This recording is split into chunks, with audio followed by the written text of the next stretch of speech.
इमाम हसन कहते हैं मेरी अम्मा सारे काम करती थी घर के।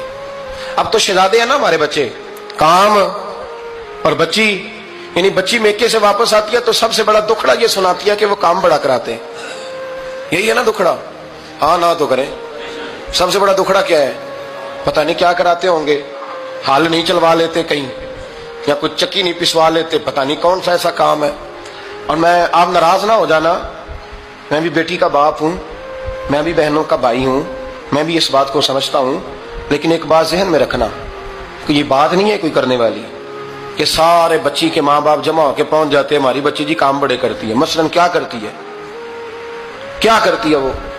आओ मैं बताऊं मेरे मुस्तफा की बेटी क्या करती थी। मैंने सैकड़ों दफा ये बात की और मेरा दिल करता है रोजाना करूं, फिर करता हूं। दुनिया में कोई इतना गरीब है जिसकी बेटी इतना काम करे कि हाथों पे छाले पड़ जाए? है कोई इतना गरीब तो उठ के बताए कि मेरी बेटी ससुराल में इतना काम करती है कि छाले पड़ जाते हैं। मैं दिखाता हूं, मेरे रसूल की शहजादी को छाले पड़ जाते। कच्चा मकान, जनाबे फातिमा जनाबे फिजा की लौंडी थी, उनसे मिट्टी मंगाती और घर में लेपा पोती करती, फिर झाड़ू देती। इमाम हसन और हुसैन के दरमियान पूरे साल का फर्क नहीं, 11 महीने का फर्क। दोनों बच्चों को संभालती। जनाबे अली की वालदा हजरत फातिमा बिनते असद बूढ़ी थी, जनाबे फातिमा वो खोल के नौकरी करती कि हजरत फातिमा बोल पड़ती, हजरत फातिमा बिनते असद बोल पड़ती। कहती बेटे फातिमा मेरा इतना ना ख्याल रखा कर, तेरे अपने भी बच्चे हैं। जनाबे फातिमा फरमाती आप सिर्फ अली की माँ तो नहीं ना, आप मेरी भी तो माँ है ना। यहाँ बीबियां फलसफा बयान करती हैं, वो कहती हैं जी किस हदीस में आया है सास ससुर की खिदमत फर्ज है? मैंने कहा किसी में भी नहीं आया। हम क्या कह रहे हैं, किसी में भी नहीं आया, लेकिन ये तो आया है ना कि शौहर राजी हो तो अल्लाह राजी रहता है। तो अगर शौहर माँ बाप की खिदमत से राजी होता है तो करो खिदमत, इसको तो राजी करना है ना, इस पर तो तवज्जो दो। हजरत फातिमा फिर चक्की पीसती। चक्की चक्की ये आसान जुमला नहीं कह जाते, हम सुन लेते हैं आप। चक्की पीस कर, जौ पीस कर उसका आटा बनाना, फिर बच्चों के लिए खाना पकाना। फिर एक दिन कहने लगे अली आपकी आमदन थोड़ी है, खर्चे ज्यादा, चरखा नहीं ला देते। फातिमा क्या करोगी? फरमाया थोड़ा सा सूद बना लिया करूंगी, तुम बेच आया करना।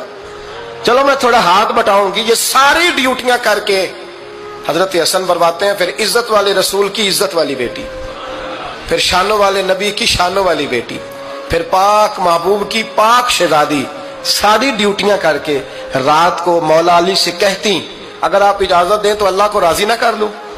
हजरत अली फरमाते फातिमा जैसे दिल करे। तो इमाम हसन कहते हैं फिर मेरी माँ मुसल्ला बिछा लेती, मुसल्ला, और फिर सारी रात वो नमाज पढ़ती, सारी रात। और फरमाते हैं जब सवेरे हाथ उठाती तो पहली दुआ ये करती ऐ अल्लाह मेरे रसूल की उम्मत पे रहम फरमा, ऐ अल्लाह मेरे रसूल की उम्मत पे रहम फरमा। तो कहते हैं जमाने बीत गए ये दुआ सुनते। तो एक दिन मैं करीब गया तो मैंने कहा अम्मी हुजूर कोई दुआ मेरे लिए भी कर दे, कोई हुसैन के लिए भी कर दें, कोई ज़ैनब के लिए भी कर दें। सारी दुआएं उम्मत मुस्तफा उम्मत मुस्तफा उम्मत मुस्तफा।